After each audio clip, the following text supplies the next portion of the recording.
O assunto de hoje, deixa eu dizer de um jeito mais ameno, é frio e calculista. Mas só porque eu sou uma pessoa um pouco bizarra, eu sei, e um pouquinho mórbida, mas um pouquinho. Bom, muito hoje eu vou falar de morte nos livros, claro. Na verdade, quem me inspirou, ou o que me inspirou a fazer esse vídeo, foi um post no blog da Companhia das Letras, que falava justamente sobre as melhores mortes literárias.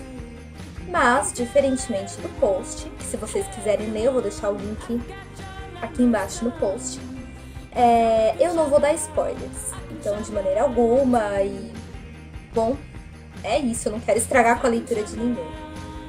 E nesse post da Companhia das Letras eu achei que houve sim alguns spoilers. Eu tô tirando dessa pequena lista de mortes os livros, os thrillers, livros policiais, etc. Porque daí não é justo, né? Óbvio que livro policial, que livro de serial killer vai ter assim mortes muito mais gostosas de se ler.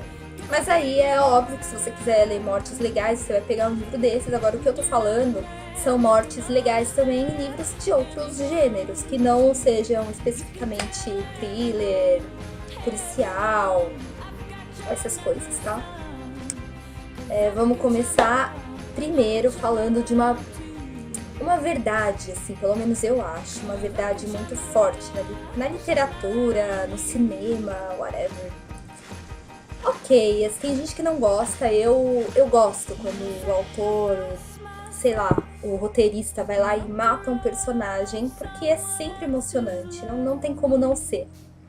E justamente por isso, as melhores mortes são aquelas ou muito fortes de se ver, visualmente falando, ou de visualizar, né, sangrentas, nojentas e toda essa sorte de coisas que eu gosto.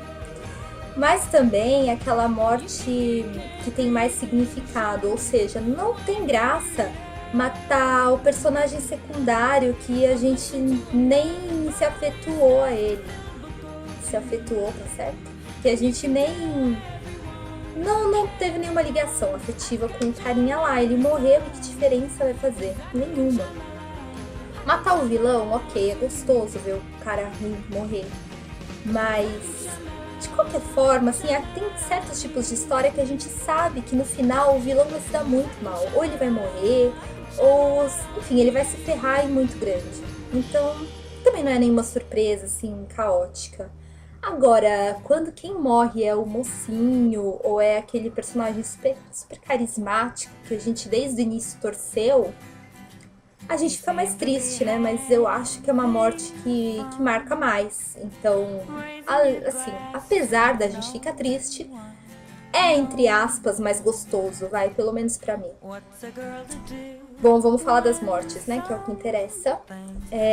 Bom, a primeira coisa, assim, o primeiro livro que eu diria que tem uma morte literária muito boa, uma das minhas preferidas, na verdade, que até hoje eu não esqueço, já tem alguns anos que eu li esse livro, é A Morte de Crônica de uma Morte Anunciada, do Gabriel Garcia Marques.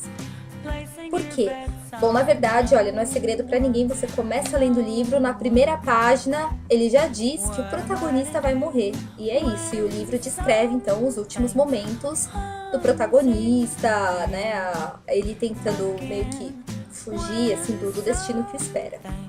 Enfim, mas aí quando chegar o momento da morte dele, eu não vou falar, assim, dar muitos detalhes, porque aí eu vou acabar estragando a leitura da pessoa, né? Mas é aquela morte sangrenta, é aquela morte que, assim, sai órgãos pra fora e, enfim, assim, é muito bom. Isso, tudo bem, não vai ser tanto spoiler, porque no review eu falei disso, ou seja, tem uma hora que o próprio carinha, ele segura o intestino dele, que tá pra fora, ou seja, é muito empolgante. Bom, agora talvez vocês pensem que eu sou meio louca, mas eu aposto que tem gente que deve gostar disso também. Assim, eu acho, né? Pelo menos. Bom, essa morte, assim, é tudo de bom. Se vocês leiam esse livro, por favor, quem gosta desse tipo de coisa, né? Sem falar que a narrativa do Garcia Marques é sempre sensacional, não tem outra palavra para descrever. Bom, outra morte que eu diria que é Na verdade não é uma morte, na verdade não é a morte em si, mas é a astúcia com que essas mortes ocorrem. Trata-se do livro 1Q84, que na verdade é uma trilogia, e agora nesse momento eu tô lendo o segundo livro. Ou seja, como eu falei, não é a morte em si, mas a personagem, uma das protagonistas, a Umami, isso não é spoiler também, porque tá na sinopse do próprio livro, ela é meio que uma assassina de aluguel, digamos assim. E ela mata as vítimas dela com tanta astúcia que ela mata as pessoas simplesmente com um picador de gelo pequeno, com uma agulha afiadíssima na ponta. E aí ela espeta essa agulha em algum ponto da nuca da pessoa e a pessoa morre assim praticamente de forma instantânea e silenciosamente, e não deixa pistas. Não deixa pistas. Ou seja, dá pra fazer um grande estrago com isso, né? E ela sai de lá toda bonita e sem ninguém suspeitar que ela acabou de matar alguém, né? Bom, enfim, é genial. Os livros são geniais dessa trilogia. Passemos agora. Outra morte, aí vai ter gente que vai talvez me xingar. Não acho, mas enfim, foi uma morte que... Bom, vamos falar o nome do livro primeiro, né? Um dia, agora eu não sei se eu digo quem morre ou não, mas enfim, eu acho que todo mundo já sabe. Não fui assim, fiquei super feliz com essa morte, calma, não me entendam mal. Foi uma morte repentina e por isso eu achei ela surpreendente, porque ninguém esperava, e da maneira como o livro narra isso pra gente é muito de repente, assim, é um baque, você não esperava. De repente a pessoa na página anterior, algumas linhas antes, estava viva, e aí num determinado ponto ela tá morta. E é aquela morte que ela muda o curso da história. Então é por isso que ela é assim marcante. É uma morte muito, muito, muito triste, muito triste. Não pela maneira como ela aconteceu, mas por ter sido tão repentina e no momento da história em que ela acontece.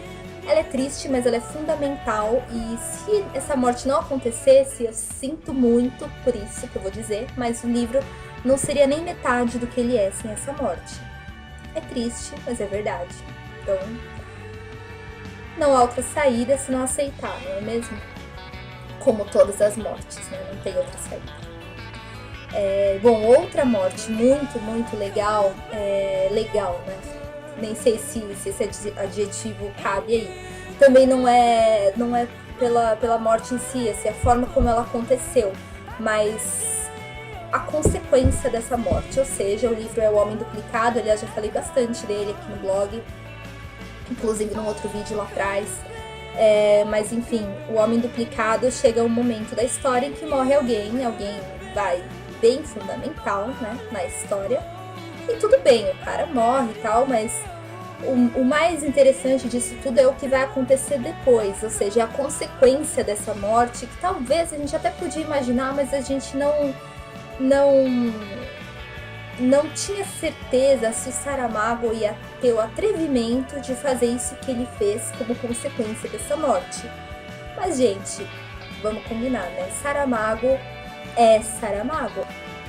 Saramago é Saramago, e óbvio que ele ia surpreender a gente, óbvio que ele ia se atrever a fazer o que ele fez. Então essa é a parte mais genial dessa morte, que não é nem tanto a morte em si, mas o que acontece a partir dela. E agora, vou finalizando rapidinho, tem mais duas mortes. Uma delas, aí sim, acho que o povo vai me xingar, mas a gente fazer o quê? Também foi uma morte muito, muito, muito, muito triste. Eu não esperava que fosse acontecer, mas... Cara, foi uma morte bonita, sabe? Foi uma morte épica, enfim, foi o Dumbledore do Harry Potter, todo mundo já sabe. Aí não é spoiler pra ninguém. Foi uma morte triste, mas eu acho que ela coube perfeitamente, assim, na história, óbvio, e um pouco fundamental, sim. E foi uma morte, como eu disse, épica, sabe? Mesmo eu não precisava nem ter visto o filme depois. Na hora que acontece, a gente vai lendo, a gente vai imaginando aquilo em câmera lenta. E aquela música de fundo que a gente imagina, saído lá de onde, não sei. Mas é uma morte, assim, que marcou, e é um acontecimento. Foi um acontecimento.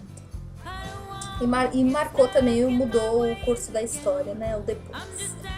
E depois, quando é revelado o motivo dessa morte e tudo mais, aí a coisa fica mais genial ainda, porque, claro, é Harry Potter. Nem preciso, né, justificar. E a última morte, que aí foi uma morte bem triste, mas ao mesmo tempo ela tem aquele quê meio mórbido. E, bom, é o Garotas de Vidro, a Cassie, que a gente já sabe desde o início, que ela já começa o livro, ela está morta. Ela morre, mas ela tinha um distúrbio alimentar, enfim. E ela liga 33 vezes para a protagonista do livro antes de morrer, no desespero. E a menina não vê, sei lá, não atende, não vê. É marcante. Foi uma morte triste, mas o mais interessante, além dessa morbidez, dessa coisa assim um pouco, né, de dar medo, dessas ligações, essas 33 ligações, é que o fantasma, entre aspas, da Cassie vai assombrar e vai infernizar a nossa protagonista durante todo o livro. Então, assim, é uma morte que aconteceu antes mesmo da gente começar a leitura, e ela vai estar presente, a lembrança dela, a sombra dessa morte vai estar presente durante o livro todo, cutucando a gente, né? Cutucando o tempo inteiro e lembrando o tempo inteiro. E é por isso que ela é legal. Bom, gente, é isso.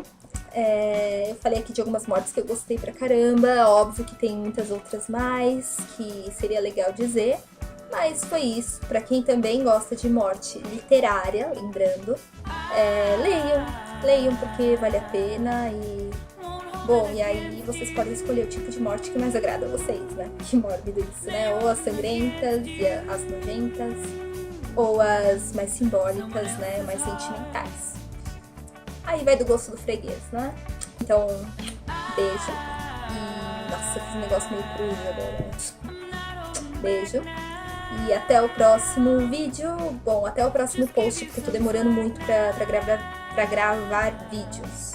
E, aliás, eu tenho um monte de coisa na minha pseudo caixinha de correio que eu acho que não vai rolar, pelo menos não agora. Mas, enfim, esperem muitos bons livros no blog.